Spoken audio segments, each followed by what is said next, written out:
자, 그러면 저희는 항상 시작하듯이 프로그램 문을 열어보겠습니다. 첫 코너 뉴스픽 더공감 여성정치연구소의 송문희 박사님 안녕하세요. 네, 안녕하세요. 전혜연 시사평론가 안녕하십니까? 네, 안녕하세요.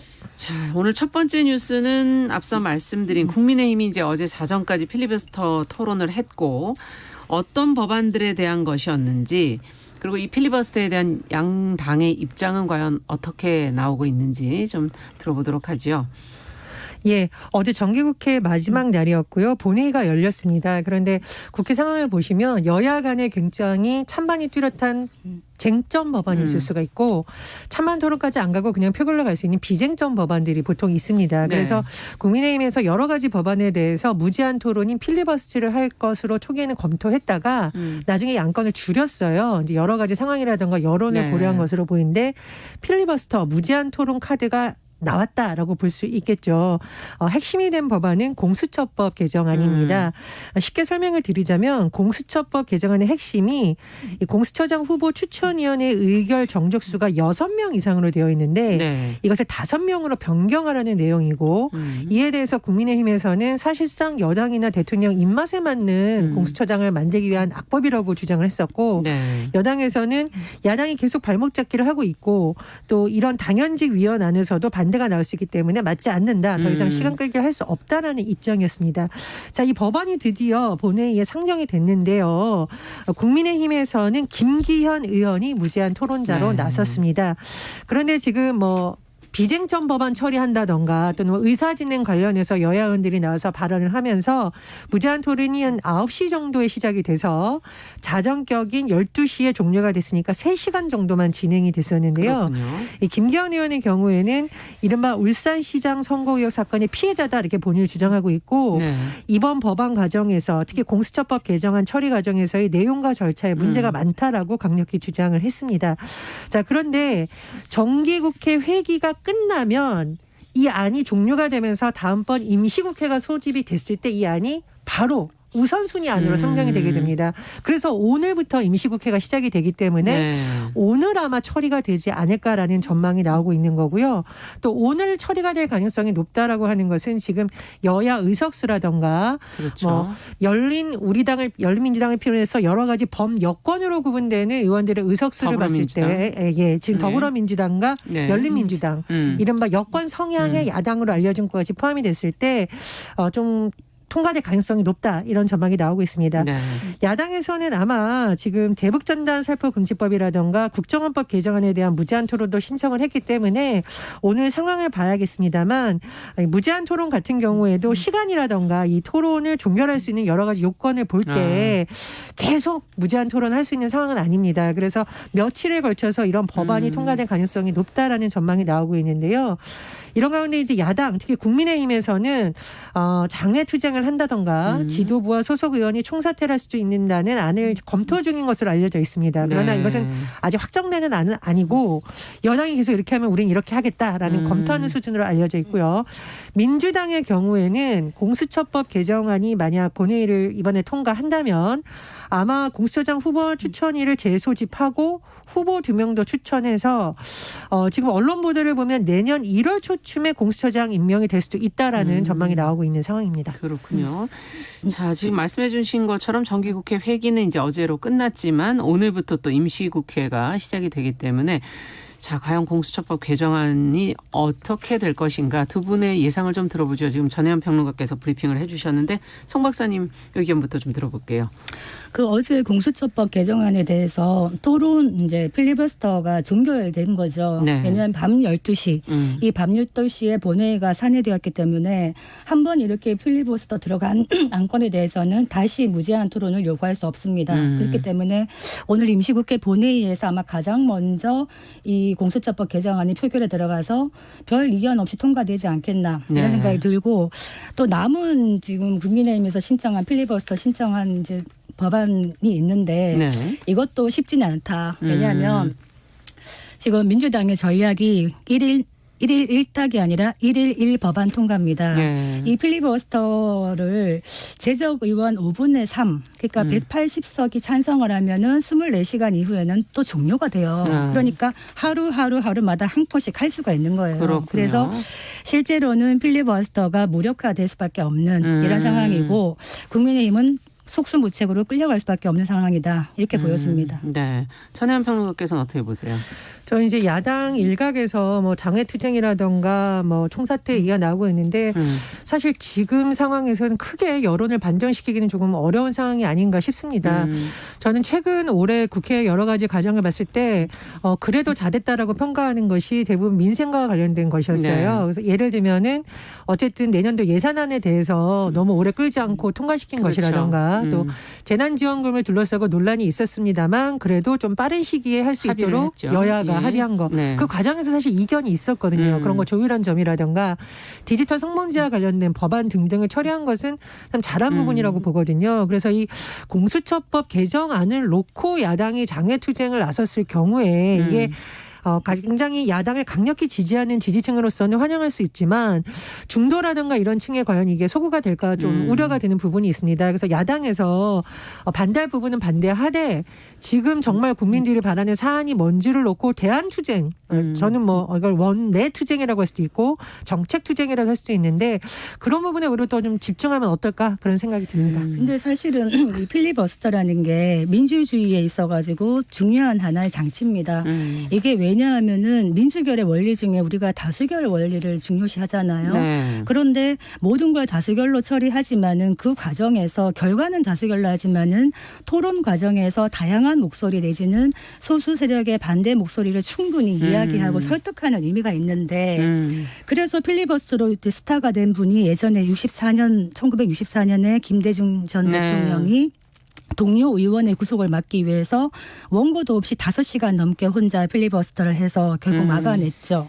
그리고 19대 국회에서도 야당, 지금의 민주당이 야당이었을 때 당시 박근혜 정부가 테러 방지법 제정안을 처리하려고 했더니 의원 38명이 9일에 걸쳐갖고 192시간 동안 필리버스터를 해서 물론 뭐 테러 방지법 통과를 막지는 못했지만 그 법이 어떤 문제가 있는지에 대해서는 충분히 국민에게 납득을 시켰거든요. 예. 근데 어제 같은 경우에는 이 공수처 개정안이 야당의 비토권을 삭제함으로써 이 공수처가 어떻게 통제될 수 있는 것인가에 대한 어떤 의구심 내지는 이런 문제점들을 국민에게 충분히 설득을 하고 이야기를 했어야 되는데 딱 한 명 김기현 의원 나서서 딱 3시간밖에 얘기를 못했고 그 3시간도 임팩트 있는 공격을 하지 못했다. 공수처법이 뭐가 문제인지에 대해서 얘기하지 못했다. 이런 아쉬움이 있고요. 아까 지금 국회에서 나가서 장외투쟁하는 게 어떤 의미가 있겠는가라고 얘기를 했는데 네. 저는 조금 생각이 다른 것이 사실은 국회 안에서 상호 인내와 관용 대화와 타협 이게 바로 의회 민주주의의 참 중요한 요소 중에 하나인데 지금 돌아가는 정치 상황을 보면 여당이 거대 의석을 갖고 어떻게 보면 입법 독주를 하고 있다. 이런 상황을 막을 수가 없습니다. 야당들이. 그렇다면 지금 할 수 있는 것은 바로 결기가 아닌가 야성이 아닌가 생각을 하는데 지난번 국회 때 충분히 국회 안에서 많은 걸 할 수 있을 때는 쓸데없이 바깥으로 나가서 단식 투쟁하고 삭발 투쟁하면서 그것도 웰빙 단식해가지고 오히려 국민의 공감을 사지 못했습니다. 네. 그런데 지금에 있어서 만약에 이런 부분들이 정말 야당이 주장하는 대로 민주주의의 위기라고 얘기를 한다면 어느 정치인이 됐든 간에 정말 이 차가운 겨울 바닥에 들어누워서 목숨 건 단식 투쟁 정말 국민에게 다가갈 수 있는 이런 걸 하는 분들이 아무도 없습니다. 그렇기 때문에 예전에 김영삼 전 대통령이라든가 김대중 전 대통령이 목숨 건 단식을 하면서 많은 것들 이뤄냈던 이런 걸 이어받는 야성이 보이지 않는다. 저는 그렇게 생각을 합니다. 근데 이제 야성이라는 게 많은 국민들로부터 지지를 받으려면 강자와의 투쟁을 하고 있다는 거, 그다음에 약자를 위해서 목숨을 걸었다는 점 등등이 부각이 돼야 돼요. 근데 네. 이제 공수처법 개정안에 있어서 이게 어떤 사회적 약자를 위한 법이냐 아니면 이게 자칫하면 지금 대립하고 있는 검사들의 입장을 일부 대변한 것이 아니냐는 논란에 휩싸였기 때문에 그 진정성이 얼마나 좀 소구가 될 수 있을지는 두고 봐야겠죠. 예를 들면 예전에 민주당에서 4대강 관련한 예산에서 장외투쟁을 할 때 네. 결식 아동이라던가 이런 아이들에게 밥 먹일 돈은 없다면서 왜 이런 걸 하냐. 차라리 마을에 도서관을 짓자라는 식으로 이 예산을 약자들의 권리와 연관시켜서 장애투쟁을 했습니다. 그리고 여성 의원들이 나가서 그때 무상급식을 위해서 차라리 이 돈을 쓰자. 우리 아이들을 위해서 돈을 쓰자라고 하면서 굉장히 많은 엄마들과 서민들의 지지를 이끌어낸 동력을 이끌어냈거든요. 근데 지금 야당에서의 딜레마는 제가 보기에 공수처법 개정안이 그러니까 약자를 보호하기 위한 어떤 그런 수단으로서 법안이다. 장애투쟁 예, 이렇게 돼야 되는데 지금 검사들을 둘러싼 문제가 다시 여러 가지 의혹 제기가 되고 있잖아요. 뭐 술접대 검사에 대해서 봐주겠다. 그래서 여론이 심상치가 않다라는 점도 야당에서 잘 고려를 해서 저는 뭐 여당편 야당편 이런 걸 떠나서 어쨌든 국회라는 곳이 많은 민생 문제를 해결할 수 있는 장이기 때문에 그런 면에서 야당이 좀 깊게 고민을 해봐야 된다 이렇게 생각이 듭니다. 그러니까 검찰 개혁이라는 측면에서는 이거를 야당이 반대를 한다는 게 명분이 없죠, 사실. 그렇죠. 이번에 우리가 검사 이번에 보도되는 걸 보면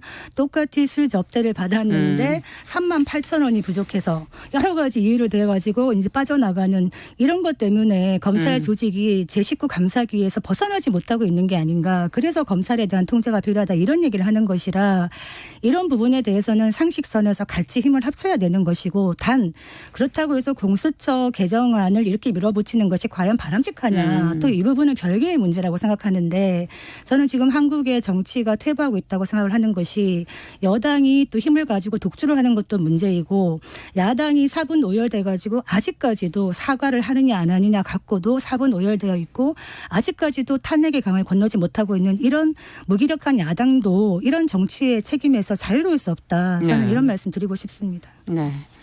자, 과연 오늘 이제 어떻게 결론이 나게 될지, 또 이번 임시국회 이후에 어떤 결과가 나올지를 저희가 지켜보면서 또 의견을 두 분 의견을 더 들어보도록 하겠습니다.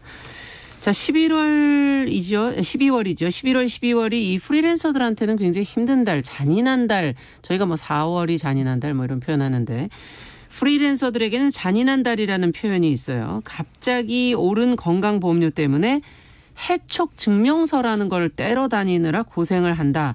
이런 지금 국민청원이 올라와 있고 정의당에서 이것을 가지고 해법을 좀 모색해 보겠다라고 하는데 관련된 내용을 저 프리랜서 아닌 분들은 사실 잘 모르셔서 전혜연 평론가께서 한번 좀 정리를 해 주시면 저희가 같이 고민을 해보죠. 저도 이제 프리랜서 네. 인데 세금에 대해서 굉장히 많은 격언들도 있고요. 아, 그런가요? 사람이 그렇습니다. 네. 사람이 절대 벗어날 수 없는 두 가지가 있는데 하나는 죽음이고 또 하나는 세금이라는 말이 있어요. 세금 안 낸 것은 죽어서까지도 추적이 된다라는 다 말이 있어요. 떼갑니까 그걸? 그렇습니다. 자, 그런데 세금 징수 철저하는 거 참 좋죠. 근데 이제 프리랜서들이 12월이면 잔인하다고 하는 것은 무엇이냐면 네. 프리랜서의 특성상 소득이 일정하지가 않습니다. 그리고 뭐 장기적으로 한 3개월, 6개월 하는 사람들도 있지만 뭐 하루 일하고 여기서 일하다가 또 다른 하루는 그럴 수 저쪽에서 있죠. 일하다가 네. 그러니까 소득도 들쑥날쑥하고 사실상 본인에게 어떤 급여라든가 이런 것을 지급했던 곳도 계속 달라질 수가 있는 그렇죠. 겁니다. 그런데 문제는 뭐냐면 12월이 왜 잔인한 달이다 이런 말이 나오냐면 11월에 국민건강보험공단에서 전년도 소득을 기준으로 건강보험료를 산정을 합니다. 청구서가 오는데 네. 프리랜서들의 입장에서는 이게 고정된 수입이 아닌데 건강보험공단에서 이것을 고정된 수입으로 간주해서 보험료를 산정한다. 1년치를. 그렇죠. 그러다 보니 내가 실제로 버는 소득에 비해서 너무 많은 보험료를 내는 거 아니냐라는 문제입니다. 자, 두 번째. 저는 이런 문제가 있어요라고 항의를 했더니 그러면 해촉 증명서를 내시면 그건 됩니다. 뭐예요? 라고. 해고했다라는 증명서를 말하자면 고용했던 사람들이 여기서 하루 일하고 다른 곳으로 갔다면 여기 여기서도 끝나는 받아오고 곳을 해촉 증명서를 받아와야 된다는 저기서도 거군요. 받아오고 이렇게 해야 된다는 거예요. 근데 문제는 뭐냐면 그나마 잘 주는 것도 있지만 업주가 뭐 사업이 망해서 없어진 경우도 그럴 있을 수도 거고요.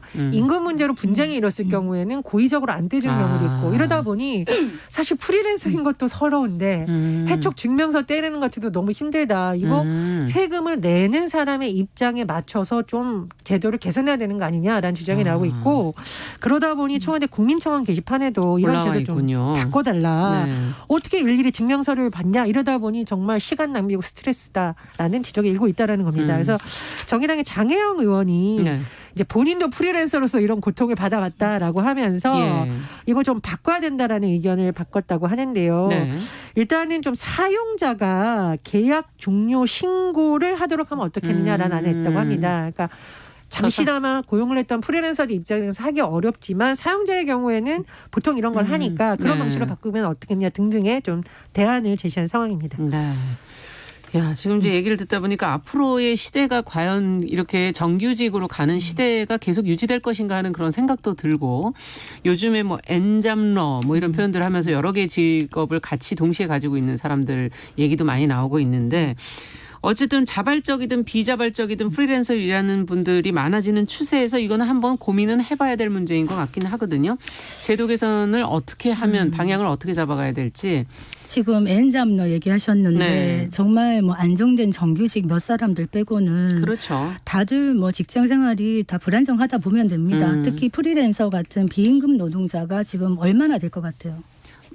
600만 명이 예, 됩니다. 600만 명. 그러면 진짜 이런 정말 어마어마하네요. 그리고 더 많이 증가하겠죠. 그렇다면 네. 이분들에게 맞는 세금의 어떤 방식이 필요한데 근로자가 이제 회사를 그만두면은 그 직장 사업자가 건보공단에다가 신고를 하잖아요. 예. 그런데 이런 거를 장 의원이 만들겠다고 하는데 이걸 어떻게 사용자에게 강제할 수 있는지 이 법안이 통과될지에 따라 달라진다. 네. 그런데 사실 프리랜서들은 한 번에 짧게 일을 하고 여러 군데 일을 하는데 해촉 증명서 그러면 떼주세요 했을 때 떼주지 않는 데가 많단 말이에요. 그리고 떼줄 수 없는 곳도 많아요. 망했거나 그렇다면은 그냥 날아가는 것이거든요. 그렇죠. 그래서 이런 부분에 대해서는 사실은 섬세한 어떤 세금의 어떤 장치가 들어가야 된다. 즉 노동의 방식이 다양하다면 세금을 걷는 방식도 다양해야 되는데 이 국세청에서 세금을 부과하는 거는 어떻게 참 칼같이 알아가지고 이렇게 부과를 하는데 사정이 변경되면 그것도 칼같이 알아서 좀 변경을 해줘야 될 텐데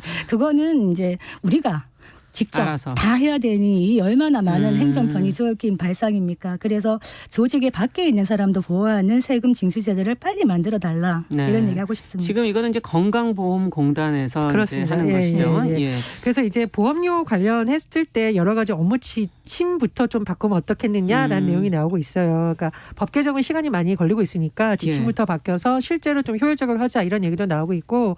근데 저는 이제 요즘 어떤 생각이 드냐면 우리 공인인증서 이번에 방식 바뀐다는 거 많이 뉴스가 나오는 게 네. 이게 공인인증서를 발급해주는 입장에 반영한 것이 아니라 사용자 측의 입장을 반영해 주려고 하는 것이거든요. 요즘 우리 왜 굉장히 많은 뭐 여러 가지 방식으로 본인 인증하는 방법을 쓰고 있어요. 네, 맞아요. 그래서 다 그리고 휴대전화 이용한 스마트폰 이용하잖아요. 그래서 이것도 여러 가지 경론 끝에 조금 보안의 문제성이 남아있긴 합니다만 사용자들이 하기 편리한 방식으로 바꾸는 것으로 지금 개정이 된 거거든요. 그래서 이 건강보험이 굉장히 좋은 제도이긴 한데 이 프리랜서 특히 조직 밖에 있는 사람들이 세금 문제에서 잘 모릅니다. 그나마 아는 사람들이 이런 방식을 하는 거지 모르거나 몸이 아픈 사람들은 할 수가 없잖아요. 아, 몸이 그래서 아프면 그렇죠. 그렇습니다. 그래서 네. 저는 이게 좀 사용자 중심으로 세금을 내는 사람들 입장의 방식으로 좀 많이 바꾸면 어떨까 그런 생각이 들고요. 개인적으로 예전에 우리 어떤 등본 이런 거 떼려면은 가야 됐었잖아요. 그죠? 갔죠. 가서 뭐 인지 네. 붙이고 요즘은 굉장히 많이 인터넷으로 할 수 있는 인터넷으로 방식으로 할 수 바뀌고 있죠. 있습니다. 예. 그래서 이 세금 징수에 관해서도 철저히 하는 건 좋은데 좀 이런 문제가 있는 곳에 사각지대도 짚으면 어떨까 하는 좀 생각입니다. 일단 전화부터 좀 받아라. 그러니까 국세청이나 세무서에 네. 뭘 좀 알아보려고 전화를 하면 정말 연결이 어렵습니다. 그렇기 때문에 이 부분 좀 서비스가 필요하다. 이런 생각이 듭니다. 사용자 중심으로 조금 네. 더 노력해달라. 저는 이렇게 작은 부분은 열심히 하시는데 그 고액 체납자들은 어떻게 되는가 하는 그런 생각도 들고요. 예, 좀 많이 누락하고 계신 분들을 먼저 좀 체크하는 게 우선되어야 되지 않을까 하는 그런 생각도 드네요. 자, 마지막으로 저희 양육비를 지급하지 않은 부모에 관한 뉴스도 저희가 예전에 전해드렸었는데 배드 파더스 뭐 이런 걸 얘기했었죠. 앞으로 강한 처벌을 받게 된다는 지금 보도가 나왔어요. 송 박사님께서 좀 정리해 주시면 네. 얘기해 보죠. 오늘 조금 시원한 뉴스입니다. 우리가 다루기도 했었는데 네. 어제 국회에서 좀 괜찮은 법이 통과된 게 양육비 이행 확보 및 지원에 관한 법률이 통과됐어요. 여기에 의하면 이 양육비를 안 주면은 양육비 안 주는 사람이 실명이 공개가 되고 네. 최대 징역 1년까지 처벌이 가능합니다. 그러니까 감치 명령을 양육비 줘라 그래서 안 주면은 감치 명령을 하거든요. 네. 감치 명령은 이제 가두는 거죠. 그런데 그러고 나서도 돈을 계속 안 내. 그러면 형사처벌이 가능한 겁니다. 그리고 또 여가부가 네. 이 채권자의 신청을 받아가지고 그 이제 주소, 채무액 등을 다 인터넷에 공개할 수 있고요. 또 이 사람의 그 출국 금지도 가능합니다. 아, 굉장히 강력하네요. 어떻게 보면. 그런데 이제 어떻게 보면 강력할 것 같지만 예. 이 출국 금지도 출입국 관리법이 개정이 되어야 효력이 발생. 아직도 법 개정이 좀 남아 있는 효력이 겁니까? 발생해서 지금 예. 심의 중이기 때문에 지켜봐야 되는 것이죠. 그래서 사실은 이제 이 돈을 줘야 되는 의무자가 나 돈 없어라고 버티거나 재산을 빼돌리거나 하면은 법적으로 강제할 수 있는 방법이 많지가 않습니다. 실제로 지금 여가부 산하에 양육비 이행 관리원이 있습니다. 좀 적어두시면 좋을 것 같은데요. 그러네요. 양육비 이행 관리원이 이제 2015년부터 운영이 되는데 여기에 신청된 사건 중에 실제로 양육비가 지급된 사례가 지금까지 37.5%밖에 안 됩니다. 아, 그렇다면 돈 안 주는 사람을 어떻게 돈을 받을 수가 있는가? 예. 법은 멀고 그 사이에도 아이는 자라거든요. 그렇죠. 아이는 먹여야 되고 교육시켜야 되고 생활을 해야 되는데 양육비를 빨리 받아야 됩니다. 아이의 생존권의 문제이기 그렇죠. 때문에 그렇다면 우리가 배드파더스 이야기를 할 때 배드파더스 그 사이트에 명단을 공개하겠다 하면은 돈을 내는 사람들이 많았다는 거예요. 네. 그래서 이제 소명 기회를 주고 실제로 이제 그 기간 동안 돈을 받을 수 있는 것도 좀 활용을 하면 좋겠다 생각이 들고 뭐 그렇습니다. 네. 자, 그러면 이 양육비 문제를 어떻게 해야 될지 이번에 통과된 법안에 대한 평가도 좀 들어보고 싶고요. 일단은 넓은 틀에서 보면 우리가 왜 한부모 가정에 대한 예산이 늘었다라는 측면이 하나 있는데 그건 좀 긍정적인 측면으로 보고 또 네. 하나는 한부모 가정들의 어떤 생태 조사를 해보면 네. 수입이 적은 가정이 굉장히 많다라고 하죠. 아이도 키우고 사실 돈도 벌고 두 가지를 그렇죠. 동시에 하기 그러니까 어렵죠. 일단은 그 일에 집중할 수 있는 여건 자체가 안 되는 것이고 네. 또 소위 말하는 맞벌이가 아닌 누군가 한 명이 지금 아이를 책임지고 한다는 것 자체가 그렇죠. 굉장히 힘든 일이기 때문에 그래서 그런 현실을 반영해서 아마 이번 법도 낸 것도 보는데요.